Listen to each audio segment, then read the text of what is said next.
Hello, good evening. Welcome to News Night here on Metro Television. My name is Bridget Otu. Thank you very much for joining us. It's a new week. Let's start with a headline.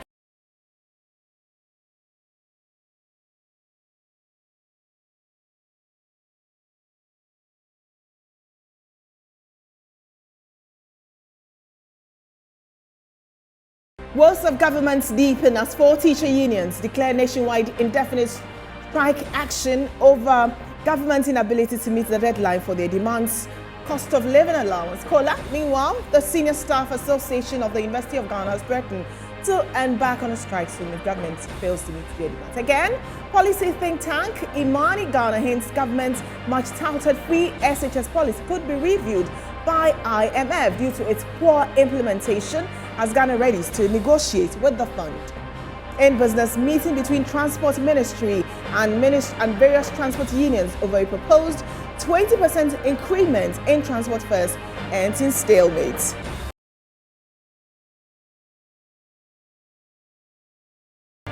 On the international front, Ukraine's Prime Minister reveals the country will need an estimated $750 billion to reconstruct the war-torn country. We have details of these stories and more for the next 60 minutes. Thank you very much for joining us.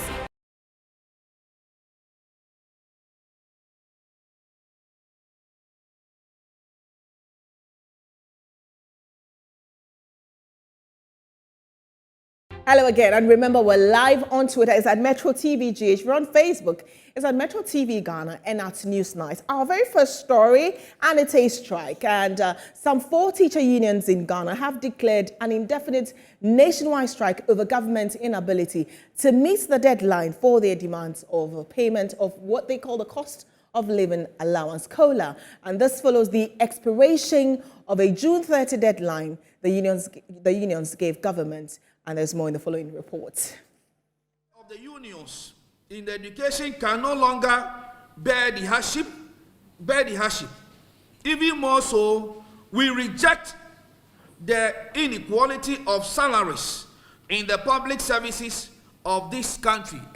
We have been compelled under the current circumstances to publicly communicate to Ghanaians on our intention to go on strike.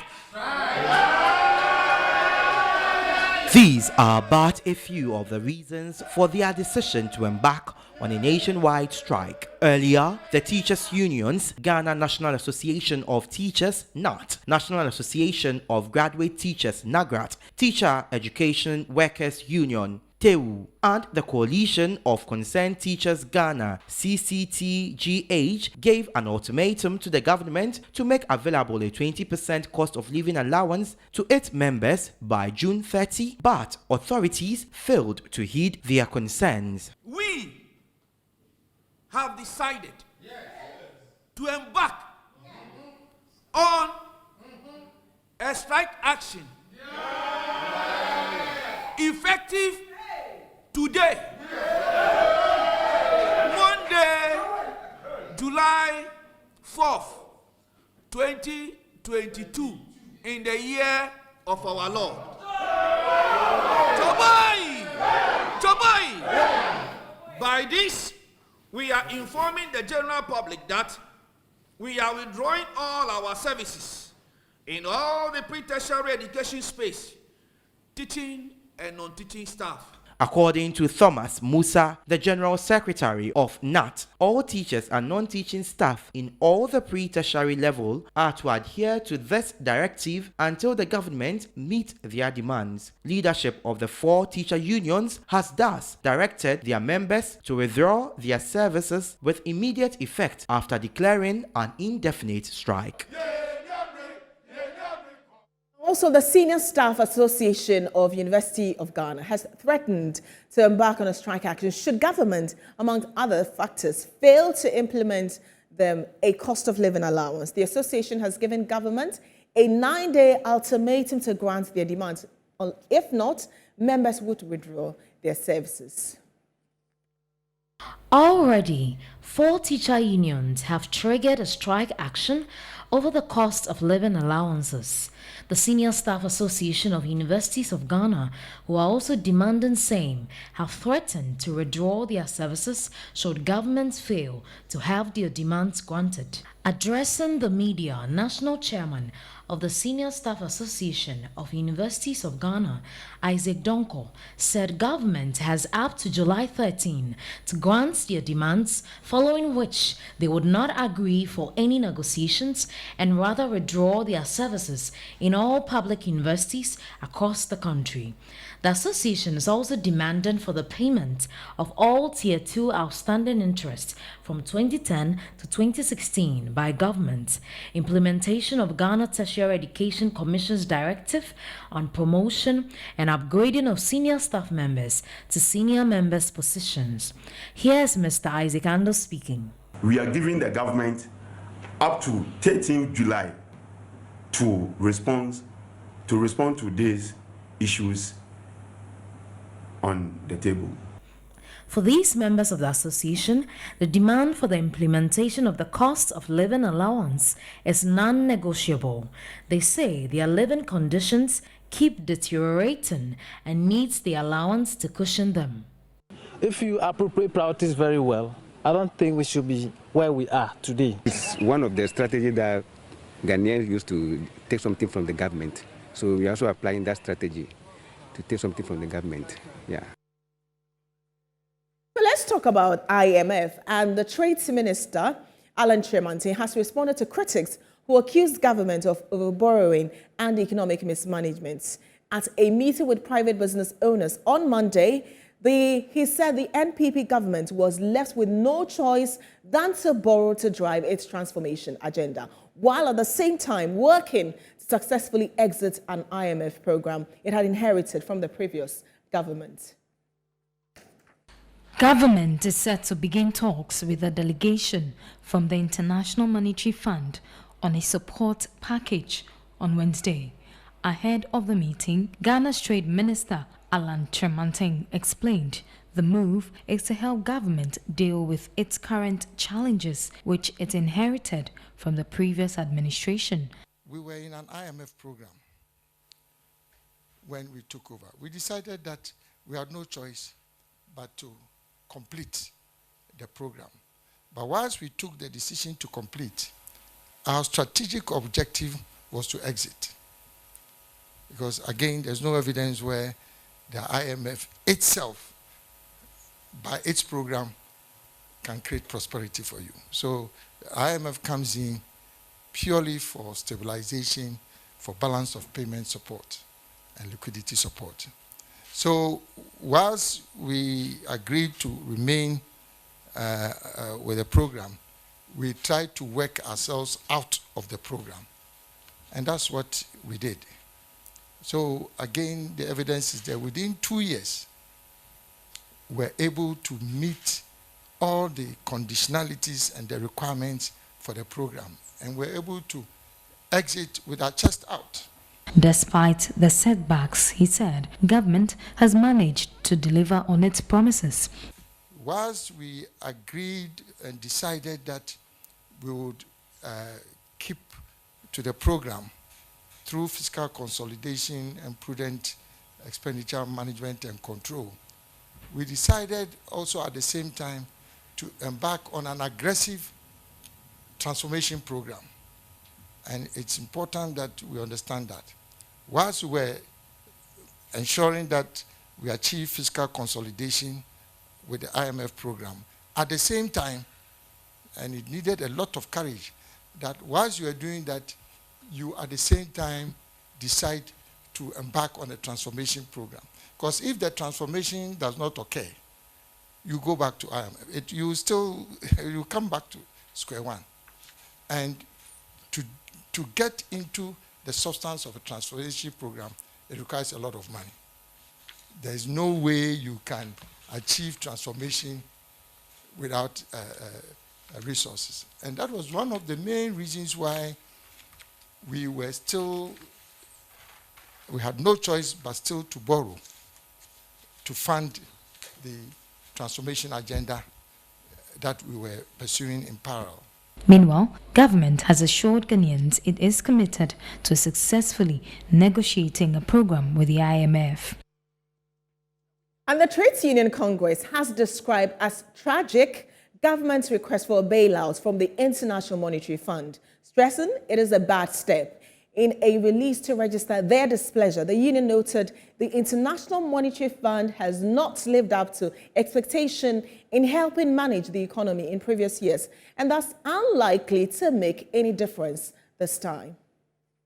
In its statement, the TUC established that Ghana has the resources and expertise to address the prevailing economic conditions internally without having to seek any external support. It admonished a stakeholder dialogue to include trade unions and business organizations to determine the way forward. The TUC further recommended that Ghana should tackle the structural constraints to the economic and social development by adopting measures which should include policies and programs aimed at ending the domination of foreign companies in the most productive sectors of the economy, minimize dependency on natural resources, and build a robust manufacturing base. The president of the Ghana Union of Traders Association, Dr. Joseph Obing, also described the move as a necessary evil. So far as it's going to give us some relief or some respite, then we will say that is in the right order, especially when they are managing the economy and they know how far we've gone to. Probably we've reached the dead end. That's we don't have any option than to opt for the IMF. If that is so, then we have nothing to say than to embrace it and find out what they have on the table. For now, we do not even have the details so that we can make an informed discussion on that. But definitely, we are not expecting that we go back to the policies of old by IMF, where it has not ended as very well. We thought that we would have used homegrown solutions for our problems. And that is the same thing that the IMF is going to tell us. They are going to instill discipline on us in the way to of our expenditure. And this is what we have been saying all this time, that we have to look from within. And once we are not in normal times, we have to prone down on our expenditure and prioritize our needs. And then the limited resources that we have can contain, and then we run. It's also management of the economy. Senior Vice President of Imani Ghana, Kofi Bentil, has hinted that government's much-touted free SHS policy could be reviewed as the country begins its negotiations with the IMF for a bailout. According to him, the policy was not properly implemented and could suffer.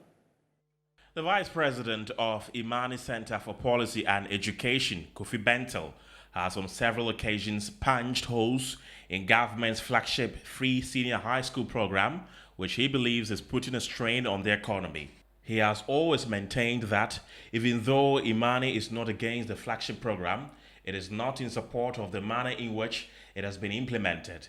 In an interaction with him, he reiterated his long-standing assertion that the implementation of the free SHS has been worse, thus will be one of the major policies for government to justify going for discussions with the IMF. If you have gone to blow your money, it's like saying, well, I use my money for food. You need food to live, okay? But you cannot be just spending your money on any kind of food, all right? Including food you don't need. You don't have any business paying school fees for people who can pay school fees for their kids. So the question will be, why are you doing that? And we said this in 2008. You have to do some means testing so that that money can be saved. So yes, I expect that IMF is going to question us about it, because whether they admit it or not, free SHS is one of the major problems in our fiscal management, problems.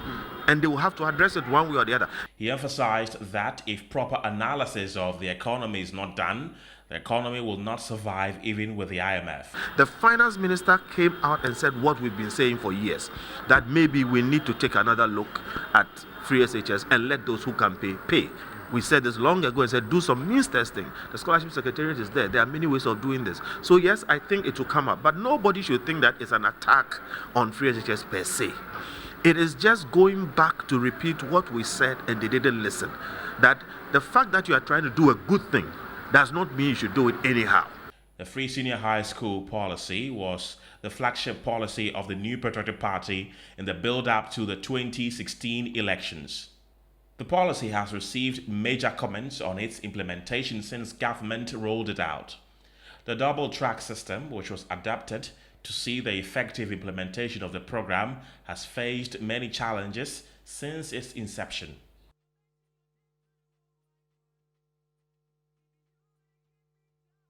Right, and the Institute of Economic Affairs is calling on the government to ensure broader stakeholder consultations are done before finalizing an agreement with the International Monetary Fund.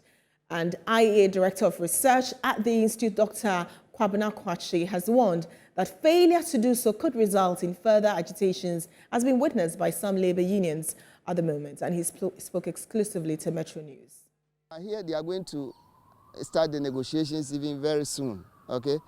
And I would have thought that they will do a lot more consultations with stakeholders so that we can also provide an input. But I'm saying that they should consult as many stakeholders even while the negotiations are going on, because you cannot do it to the exclusion of the broader section of Ghanaians and say that this is just a matter for government officials, Ministry of Finance and Bank of Ghana. The former advisor to the executive director at the International Monetary Fund, IMF, Dr. Kwachi, is unhappy about the way and manner of the government in announcing its intention to seek for the support. Given that in recent times we have heard top government officials saying that IMF was not an option. So if the decision has been taken quickly for us to go, maybe the president could have addressed the nation, told us that these are the difficulties that we are facing. Some of it is due to, Ukraine, Russia war, and COVID-19. He wants the government to go to the negotiating table with its own homegrown programs in order to sustain some of its flagship policies. So they should go there with our own homegrown program, okay, and use that as a basis for negotiating with the fund, okay. And that homegrown program, we would have liked to provide them some inputs. Not only us, but I'm sure other stakeholders as well. TUC is a major stakeholder. Employers, association, the business community, traders, civil society, and so on. You see, and then the fact that you take your program to IMF doesn't mean they will accept everything. But at least you are starting from a position of strength. This will be the 17th time after Ghana went to the IMF in 2015 when the country plunged into an economic crisis. Ghana, at the time, secured a $1 billion IMF loan to revive the economy. Now, meanwhile, the former IMF staff and Director of Research at the Institute of Economic Affairs, Dr. John Kwachi, is also advising the public and labor unions to prepare themselves for some short-term discomfort if government finally reaches an agreement with the IMF. These measures will affect all of us, okay? But, the idea is that you stabilize now, and that will lay the foundation for you to pick up growth over the medium term. You see, so the first year or so will be a stabilization year. And stabilization means cutting back, and it will affect us. So that is like, as I said, taking the bitter pill which the doctor will prescribe for you, but maybe in the end, that is what you need to cure you, okay? Whilst looking at the short term, the government should also be placing on the table, you see, policies that are tailored to, growing this economy, transforming the economy over the long term, leveraging our own resources, internal resources. Because if we were doing that, there would be no need even to go seeking for IMF. And a research fellow with CDD Ghana, Dr. Kojo Pumpuni Asante, is urging government to consider including some civil society organizations to government's team of negotiators with the IMF to support the economy. Now, according to him, government needs to be guided in order not to end up making bad decisions. Please consult us first. Don't come with a fait accompli that I've agreed this and then we are going, because the people have to go with you. We want Ghanaians to go with government. When we say the consultations, there's organized civic groups. This group, for example, we would want to be able to offer our inputs, because it's through that shared understanding of the problem and what we are committing to, that we will be able to hold each other accountable and actually make sure that by the time we come out of an IMF program, we are in a better situation and we don't reverse. So this is, I think, a test case. We should learn from the current mistakes, whether it's levy, National Cathedral, all of those things where government is making decisions on its own and not consulting first before coming to, come and say, yeah, this is what we are doing. And I think that this will be a test case, for all of us. Hey, sometime at the IMF. Yes, it's not, and that's why all the things we are saying is that IMF is not enough. The problems we have are serious. You can go to IMF and take the money. If you do what happened at PPA, if you do what happened with the scandal around Sir John and so on and so forth, you will be back in IMF. Those things have to stop. That one is not IMF that's going to stop it for us. That's why we are saying that for our issues, they are more long-term. We need to change this culture, this perverse culture of impunity, abuse of power, corruption that we are continuing to engage. We have to change. We're going on Zoom now to engage a political analyst, Jonathan Asante Ochre. Very good evening, and thank you very much for joining us on what this really, what impact this would have on a party like the NPP going into 2024 elections. A very good evening, and thank you very much for joining us. Bridget. Right, so you've heard the experts, you've heard labor unions, trade unions, Congress is talking. Everyone has something to say about IMF because of its implications. What I want to know is that for a party that said we're not going there, we're never ever they're going, is it a good thing?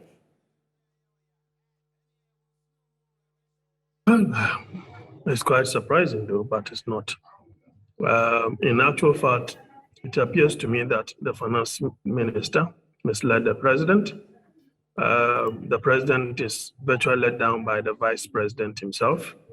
And so it's just quite unfortunate they have to eat humble pie and then get onto the table. After all, it is not about personal egos that we're talking about here. We're talking about saving the economic health of a country. And people's livelihoods are at stake. And so obviously there is the need for all of us to, be supportive of whatever they intend doing and ensure that in the end, the Ghanaian economy does not suffer. But most importantly, we are already crumbling under these kinds of hardships that have been imposed on us, by the president and his whole team. And so it is quite surprising because the display of arrogance and name calling of the fund itself, as it were, as though they are monsters and so on and so forth. And so that is the more reason why they were a bit hesitant going there, because they just don't know what to do. Okay. But the reality is that is the way to go as it stands now, because it all boils down to indiscipline. We are simply not physically disciplined. And you will get to understand or appreciate the fact that it certainly emanated, before the elections and post-elections and so on and so forth. So we should have been able to, come out with a reality. Unfortunately, it always came as a banter between the vice president, the finance minister, and the minority leaders, especially those in the finance, aspect, because it appeared that every now and then the minority were warning the government that you guys are churning out wrong figures, and the data that you guys are using and interpreting, it's not up there. And Right. so sometimes you remember they even have to write to IMF and so forth to seek clarification. And so we've come a long way. We should have done this, a little earlier. But So are let's see you with the school how of thought when you say that the finance minister misled the president? Are you with a school of thought that said that he should have resigned or should be sacked by now? Bridget, it's quite unfortunate and surprising that a finance minister that has embarrassed the president several times is still at post. And your record too is not good. And I think that he qualifies as the worst finance minister we've ever had in the Fourth Republic. No two ways about that. And so he does not have the right to lead this particular negotiation. He does not. He does not qualify in any way to lead this particular negotiation because here is the case, your philosophy is already known. And that you're saying that we are not going to the IMF, the consequences are there, we are a proud nation and so on and so forth. So if you have the president still restoring that faith in that finance minister, it tells you that the president has always been in the know. So we cannot in any way exculpate him from this kind of quagmire that we find ourselves. So we had spoken to the senior vice of president of Imani Ghana and Mr. Kofi Bentil, and he had suggested that if the finance minister goes, then everyone else under him should go as well. Because the team is soiled. They have their hands soiled, as it were, and they do not have the capacity to deal with the issue as it stands now. Right. In as much as they may be competent one way or the other in some ways, as it stands now, where you have led us to, you don't deserve to be there. And you see the deputy finance minister, Dr. John Kuma, the likes of Nkrumah, you can mention Gabi, but he is not a member of government, but he's more powerful than a prime minister in the country, and so on and so forth. So I don't see that happening anyway, Richard. I don't see that happening because we are talking about a president who has virtually imposed on us people who come from his blood relation. Right. And when you engage in such nepotism of such a grand scale, how are you going to get yourself disentangled from this particular issue? You don't. Okay. Because you have come a long way with the finance minister. And so he feels that he's loyal to him. He's been loyal to him over the years. And so that would be a very difficult decision to take. So I would have wished that the finance minister should save the president that particular heat of thinking of sacking him when in actual fact he can even cite ill health as a reason for him to, step aside so that a new face and that renewed hope in itself will have speculative positive impact on the economy. Okay, and, all right. And markets as well. All right, thank you very much for talking to us. Jonathan Asante Ochre is a political scientist. We're taking our very first break. We'll come back and look at some more news on the IMF and corruption. Stay with us here on Metro Television.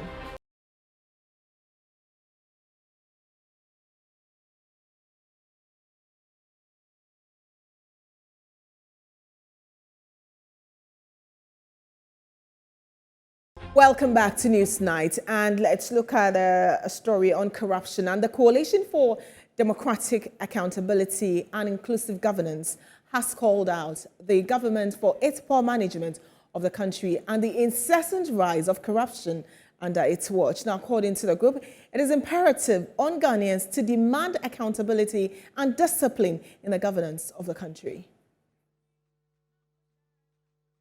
Several organizations were present to witness the launch of the group. Speaking on behalf of the members of the group was Nana Asantewa Afajinu, Executive Director of the West Africa Civil Society Institute.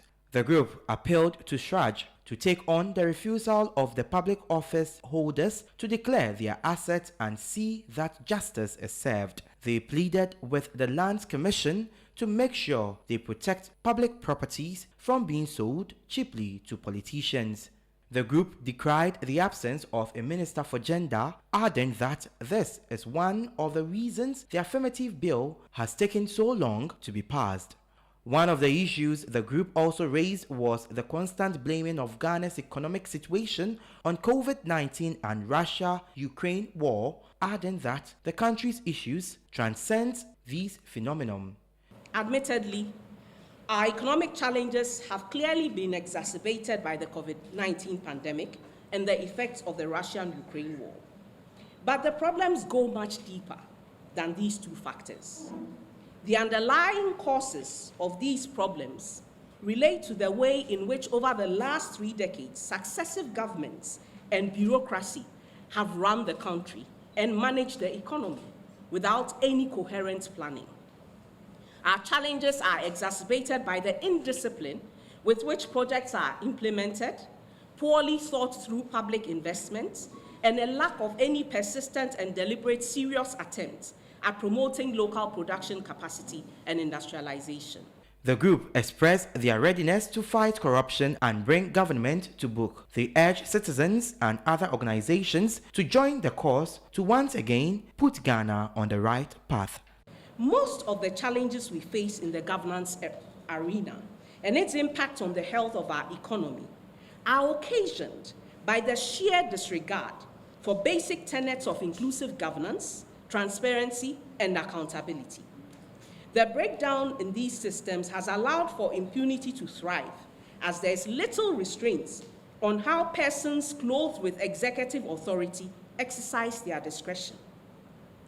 The Citizens Coalition respectfully asks all citizens, home and abroad, to wake up to their responsibilities under the Constitution and insist that the right thing is done.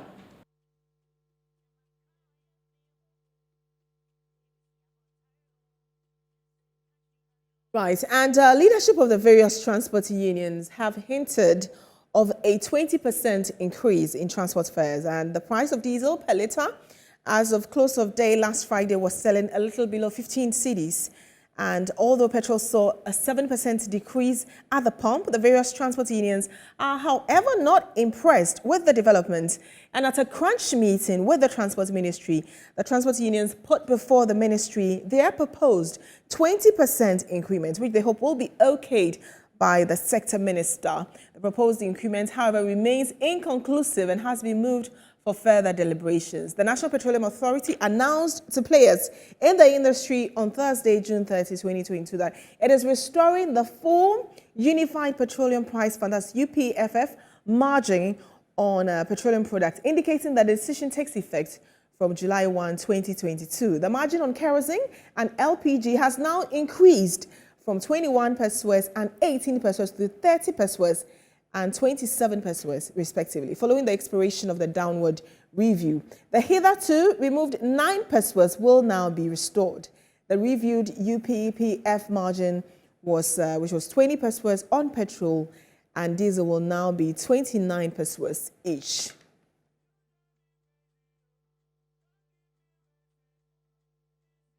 Right, and former special representative of the Secretary General and head of UN for West Africa and Sahel, Dr. Mohammed Ibn Chambers, has advised government to adopt diverse ways aimed at fighting terrorism and violent extremism in the sub-region. There's more in the following report. Terrorism and violent extremism have become serious threats to peace, security, stability, and development on the African continent for decades now. Even though most regions in Africa has not been spared the brunt of violent extremist and terrorist activities, the West Africa and the Sahel regions have suffered the most. As part of efforts to prevent the threats of terrorism and violent extremism in Africa, an NGO, the West Africa region by the African Center for the Study and Research on Terrorism, is training individuals on such threats. Indeed, what do we want to achieve in this course? Mainly 3 things. First, perhaps it's in our Swiss DNA, we are convinced that the key to preventing violence lies in dialogue, in the ability to collectively address the problems that may oppose us within a society, as well as the ability to seek solutions together.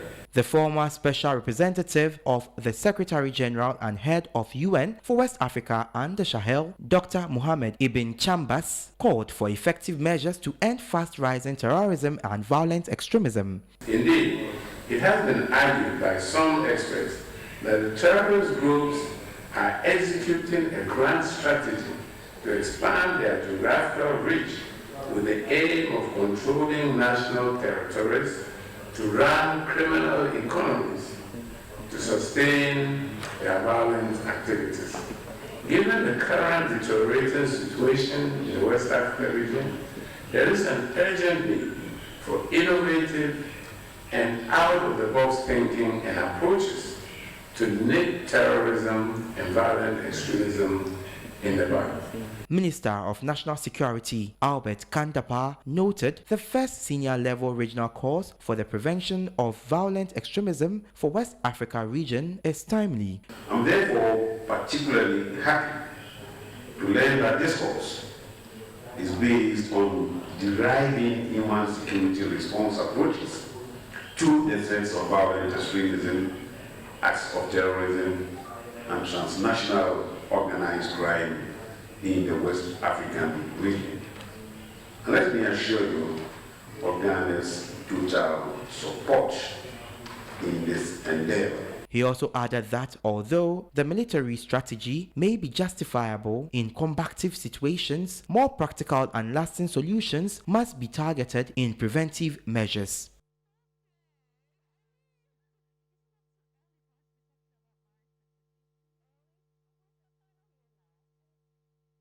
Right, so next we have business with Winston Taki. Do stay with us after the break.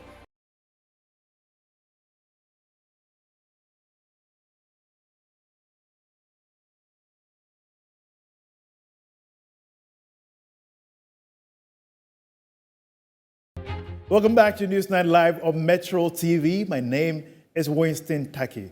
We'll be right back for business after this.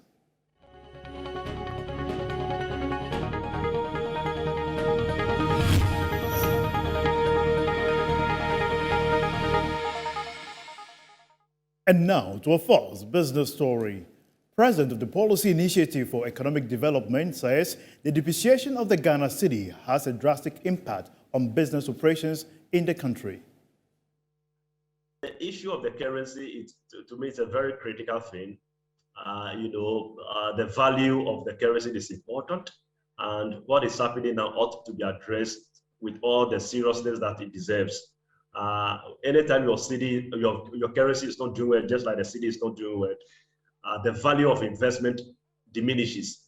And once value of investment diminishes, it discourages people to invest, to save, and the banks may not have the excess liquidity for all the lending. It also distorts planning, business planning, and it distorts their targets. I know for sure that there are so many companies that, as we speak now, the cost of input have increased of about 200, 300%. And yet their sales level is the same, which is affecting their profitability and their ability to maintain employees. So the managers of the economy ought to work very hard and ensure that they manage the economy in a manner that the cedi gains its value against the international currency.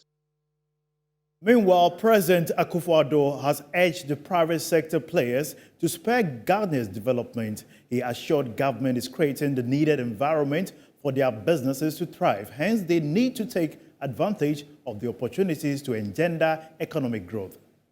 The engagement between government and the private sector was part of a broader effort to quicken Ghana's economic growth through private sector participation. At least there is yet no evidence of any country in the world where they've achieved sustained prosperity through government. It doesn't happen anywhere. Even in centrally planned economies like China and the Asian tigers. It was only when China decided to open up and put the private sector, even if it is veiled, to put private sector at the center of China's development, that things started beginning to happen. President Akufo-Addo said the establishment of the Development Bank Ghana is timely to support local businesses. See its impact, but a lot is being done to promote this partnership, this central partnership, which I believe is essential for the growth of our country. One of the latest such initiatives, which I'm particularly excited about, is the establishment of the Development Bank of Ghana. Inspired very much, once again, by the examples of other places, the KfW in Germany and its role in the so-called German miracle, a development bank that assisted the commercial banks, the banking system, to mobilize long-term funding for private sector development. Most of the analyses that have been done of where the private sector in Ghana has always identified that as one of our major constraints for the sustained growth and development of the private sector, the inability to access long-term capital for the private sector. He urged the chief executives to take advantage of the opportunities to advance economic growth. A situation whereby the private sector in our country would be the lead agency, the lead vehicle for the social and economic transformation that we're all looking for. I think what we have to try and do is to try and identify the areas where government and the private sector can profitably work together. Up next, Forex and commodities.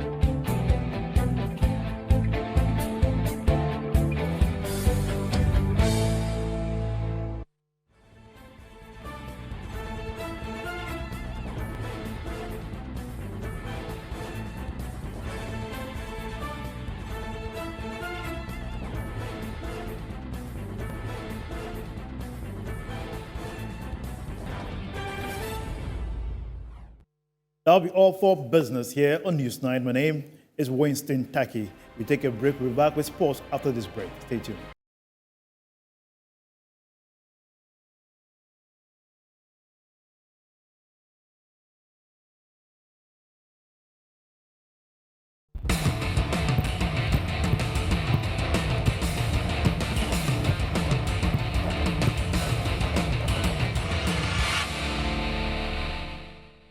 Well, good evening and welcome to the sports segment of the news. My name is Phil John Quarte.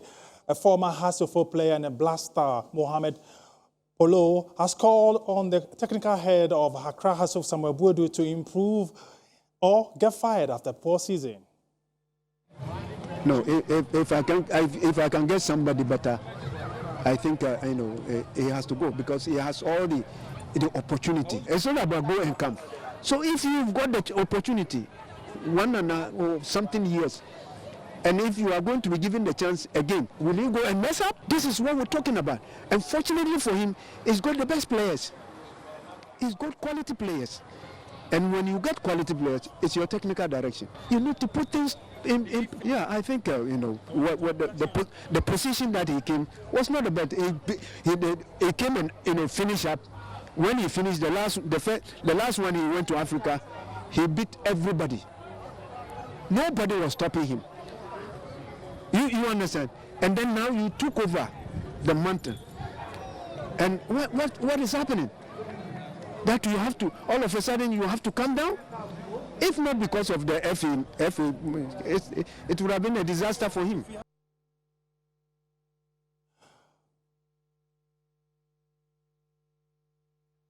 Well, away from that, let's do some Division 1 football. And the president and founder of Ngoti Football Club in Pram Pram, Isaac Tete, is calling for total transparency in football administration in Ghana. Congress, they will talk about things that are not good, things that we don't have to do, things that will bring all of us together to unite us as football administrators. We will speak nicely in the Congress, and after the Congress, we all forget about why we went to the Congress. And then others will take the law into their hands and do what they want. And then when you say it, they will say, oh, we have mafias in the football industry. Look, how can you be happy that somebody will think you're a mafia in football and you'll be happy? Who will be happy that Spoon say, he will sit with his family and then they'll say, you're a criminal. And then he'll be happy. Nobody will be happy. Nobody will be happy. But you see, I think it's all about to leadership. Those that will speak the truth, they don't like it. But those that will compromise with others to give excuse or necessary favors, those are the people that will praise. So, well, that's your sports. My name is Phil John Quarter. Sudwa is ready for showbiz. Thank you, Phil, for the updates in sports. It's time for entertainment news.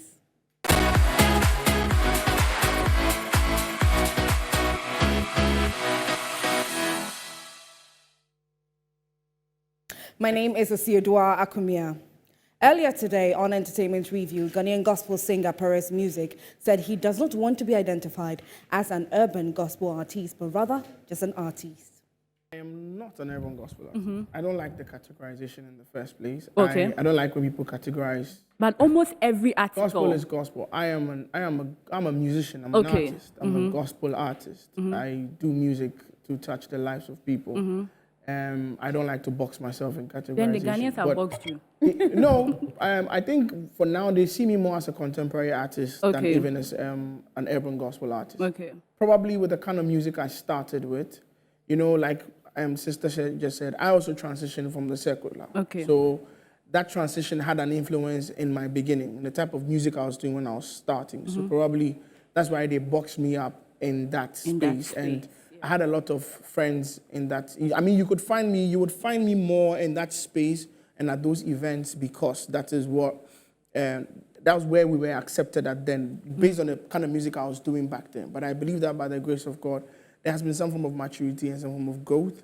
And the most important thing is to find the right channel to send the message. It's not about me. It's not about what I like and what I don't like. It's about how the people receive the message. Yeah. So at the end of the day, you do what will get to the people or what will influence the people.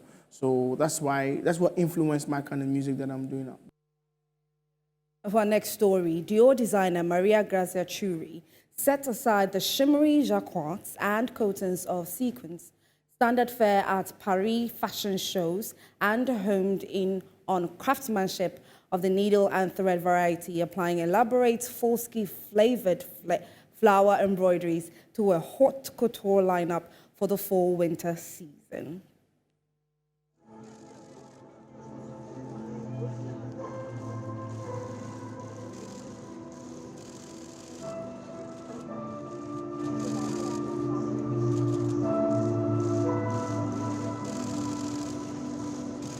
The idea in couture is to celebrate all the time the dialogue between art and craftsmanship.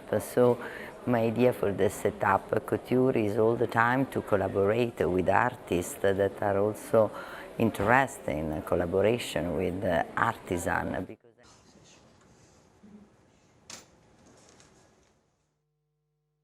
Well, that's it for entertainment news. My name is Osiodua Akumia. Bridget? Thank you very much, Osiodua. You look amazing. Thank you. Right, international news is next.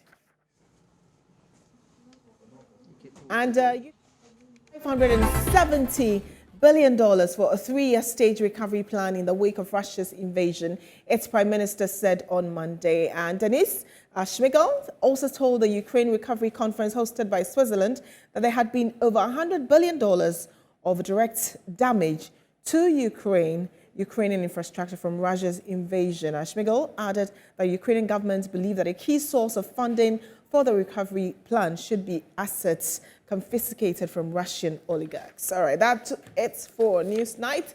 Thank you very much for joining us. My name is Bridget Otu. Do join us at 9 p.m. for One-on-One with Bernard Moon, and we continue the conversation of Arise Ghana. Is there Arise Ghana 3? Arise Ghana Demo 3 looming? Find out at 9 p.m. Good evening.